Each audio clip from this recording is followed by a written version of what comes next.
সুপ্রিয় দর্শক মণ্ডলী, ১২টি বিশেষ বিশেষ টিপস ফলো করলেই কিন্তু আমাদের স্টোমাক অর্থাৎ আমাদের পাকস্থলী আছে যেখানে খাবার জমা হয় প্রথমে গিয়ে সেই খাবার হজম প্রক্রিয়া সম্পন্ন করতে সহজ এবং পাকস্থলীর যে বিভিন্ন প্রকার টক্সিন গুলো বের করে দিতে, ডিটক্সিফাই করতে এবং ক্লিনসিং করতে, পরিষ্কার করতে পাকস্থলী এটি আমাদের সহায়তা করে। এবং লাগাতার যে খাবার এবং ভুলভাল বিভিন্ন প্রকার খাবার খেয়ে থাকি, এ ধরনের খাবার খাওয়ার কারণে আমাদের পাকস্থলী কিন্তু অনেক অনেক বেশি বিপাকে পড়তে হয়। পাকস্থলীতে অনেক ধরনের বিভিন্ন প্রকার দূষিত পদার্থ জমা হতে পারে কিংবা আমাদের ইন্টেস্টাইনের ভিতরে বিভিন্ন প্রকার দূষিত পদার্থ জমা হতে পারে।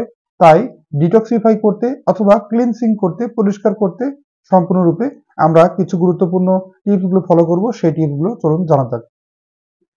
সুপ্রিয় দর্শক মণ্ডলী, বর্তমান সময়ে যে খাবার দাবার এবং খাদ্যের ভেজালজনিত কারণে এছাড়াও অতিরিক্ত পরিমাণে ফাস্ট ফুড গ্রহণ করার কারণে আমাদের স্টোমাক কিন্তু অর্থাৎ আমাদের পাকস্থলী কিন্তু লাগাতার কষ্ট করতে থাকে এবং এ কারণে কিন্তু অনেক সময় স্টোমাক ক্যান্সার কিংবা কনস্টিপেশন বা কষা রোগে আক্রান্ত হয়ে যাওয়ার সম্ভাবনা অনেক অনেক বেড়ে যায়। এছাড়াও পেটের বিভিন্ন প্রকার গোলযোগ, গ্যাস্ট্রিক সমস্যা বেড়ে যায়। তাই স্টোমাককে ডিটক্সিফাই করতে আমাদেরকে কি করণীয় এবং কি খাবার খেতে হবে সে সম্পর্কে কিন্তু আজকে কথা বলবো। তার আগে এখনো যারা সময়ের স্বাস্থ্য কথায় সাবস্ক্রাইব করেনি তারা অবশ্যই সাবস্ক্রাইব করবেন এবং পাশে থাকা বেল আইকনে ক্লিক করে নিয়মিত আপডেট নেবেন। চলুন মূল আলোচনাটি শুরু করা যাক। স্টোমাককে ডিটক্সিফাই করতে কিছু গুরুত্বপূর্ণ বিশেষ খাবার খাওয়া জরুরি। তার ভিতরে ১২টি টিপস আপনাদের সামনে তুলে ধরবো। চলুন ১২টি টিপস সম্পর্কে জানা যাক। প্রথমে ১ নম্বরে হচ্ছে পানি পানের অভ্যাস তৈরি করা পর্যাপ্ত পরিমাণে। প্রতিদিন একজন প্রাপ্তবয়স্ক ব্যক্তি অন্তত ৪ লিটার পরিমাণে পানি পান করার অভ্যাস তৈরি করতে হবে। দ্বিতীয় নম্বরটি হচ্ছে ব্যায়াম করা। রেগুলার এক্সারসাইজ আপনার পেটের ভিতরে ইন্টেস্টাইনের নাড়াচাড়াকে বাড়িয়ে দিবে, খাদ্য হজম হতে সাহায্য করবে। এটি কিন্তু এজন্য ব্যায়াম করা অত্যন্ত জরুরি। তৃতীয় নাম্বার হচ্ছে রক সল্ট, অর্থাৎ রক সল্ট একটি লবণ যা কিনা আমরা গ্রহণ করলে আমাদের ইন্টেস্টাইনের পেরিস্টালসিস অর্থাৎ নড়াচড়ার ভাব বেড়ে যায়। এতে করে কিন্তু আমাদের খাদ্য হজম হতে সাহায্য করে এবং স্টোমাক ডিটক্সিফাই হয়।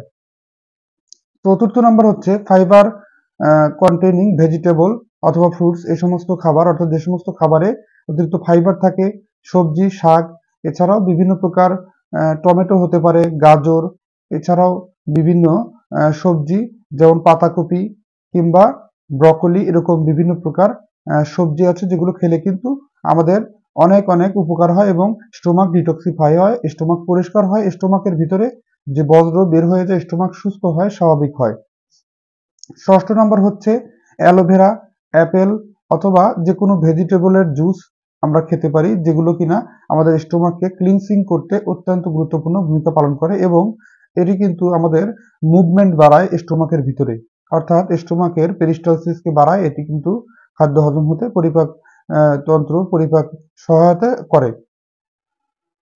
সপ্তম নম্বর হচ্ছে হার্বাল টি, সেটি হতে পারে তুলসী পাতা। তুলসী পাতার কিন্তু যে চা, এটি কিন্তু খাওয়া যেতে পারে। এটি খেলে কিন্তু আমাদের এ ধরনের সমস্যা অর্থাৎ পেটে কষাজনিত সমস্যা কিংবা পেটে স্টোমাকের ভিতরে গ্যাস্ট্রিক সমস্যা বেড়ে যাওয়া, এরকম সমস্যা দূর করতে সাহায্য করে।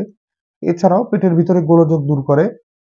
অষ্টম নাম্বার হচ্ছে জিরা পানি, যেটি কিনা ব্লাড প্রেশার কন্ট্রোল করতে পারে এবং ক্যান্সার প্রতিরোধী গুণ সম্পন্ন জিরা পানি। হালকা কুসুম গরম পানিতে জিরা ভিজিয়ে ১ ঘন্টা পরে অথবা ২ ঘন্টা পরে তা সেঁকে নিয়ে সেই পানি পান করলে কিন্তু গ্যাস্ট্রিক সমস্যা দূর হয় এবং স্টোমাকের ভিতরে পেরিস্টালসিস প্রক্রিয়া স্বাভাবিক রাখে।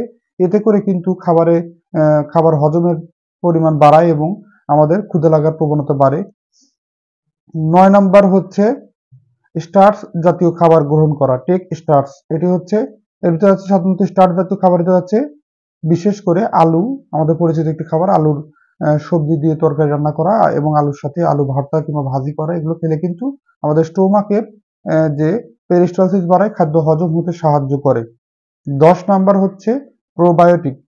প্রোবায়োটিক জাতীয় খাবার অর্থাৎ বিশেষ করে দই, টক দইয়ে আছে প্রচুর পরিমাণে ভালো ব্যাকটেরিয়া যা কিনা আমাদের স্টোমাকের কার্যকারিতাকে বাড়ায়, স্টোমাকের ভিতরে বিভিন্ন গোলযোগ দূর করে, স্টোমাককে ডিটক্সিফাই করে, ক্লিনসিং করে। এছাড়াও আছে অ্যাপেল সিডার ভিনেগার, এটিও কিন্তু স্টোমাক ক্লিনসিং এ খুব ভালো ভূমিকা পালন করতে পারে। ১১ নাম্বার হচ্ছে ফাস্টিং করা, অর্থাৎ লম্বা সময় ধরে না খেয়ে থাকা কিংবা রোজা থাকা কিংবা উপোস থাকা। এরকম যে লম্বা সময় না খেয়ে থাকলে কিন্তু ফাস্টিং করলে কিন্তু স্টোমাকের ক্লিনসিং পরিমাণ বেড়ে যায় এবং স্টোমাক সুস্থ থাকতে সাহায্য করে। এটি স্টোমাকের লাগাতার খাদ্য পরিপাকে সাহায্য করতে গিয়ে অনেক সময় স্টোমাক দুর্বল হয়ে পড়ে। লম্বা সময় ধরে ফাস্টিং করলে কিন্তু স্টোমাকের দুর্বলতা কেটে যায়। এটি পেরিস্টালসিস বেড়ে গিয়ে খাদ্য হজমে অত্যন্ত কার্যকারিতা বেড়ে যায় এবং এতে স্টোমাকের সমস্যাগুলো দূর হয় এবং যাদের ক্ষুধা কম লাগার সমস্যা আছে এটা করলে কিন্তু ক্ষুধা লেগে স্বাভাবিক প্রক্রিয়া ফিরে আসে। এতে শরীরে অনেক টক্সিন বের হয়ে যায়, শরীর ডিটক্সিফাই হয় এবং স্টোমাকও ডিটক্সিফাই হয়। 12 নাম্বার হচ্ছে পিপারমেন্ট জাতীয় খাবার, যেমন হচ্ছে পান আছে। পান খেলে কিন্তু আমাদের স্টোমাক পরিষ্কারের ক্ষেত্রে খুব গুরুত্বপূর্ণ ভূমিকা পালন করে এবং এতে করে কিন্তু আমাদের খাবার হজমের পরিমাণ বাড়ায়। পান খাওয়া যেতে পারে। এটি খেলে আমাদের যাদের পায়খানা অতিরিক্ত কষা তারা কিন্তু কনস্টিপেশন জনিত সমস্যায় যারা ভুগছেন তাদের কিন্তু এই সমস্যাটি দূর হতে সাহায্য করে। তাই পান বলছি দেখেই যে পান খাবেন, এর সাথে সুপারি কিংবা চুন এগুলো মিশ্রিত করে খাবেন। এটা কিন্তু না কাঁচা পান চিবিয়ে খাওয়া সরাসরি, তাও অতিরিক্ত মাত্রায় না। ধন্যবাদ। আজকের অনুষ্ঠানটি এই পর্যন্তই শেষ করব। জানলেন তো পাকস্থলী কিভাবে পরিষ্কার করার ক্ষেত্রে আমরা কি ভূমিকা পালন করতে পারি, সেগুলো মেনে চলবো। 12টি টিপস অবশ্যই ফলো করলে আমাদের এই সমস্ত সমস্যাগুলো কেটে যাবে। ধন্যবাদ।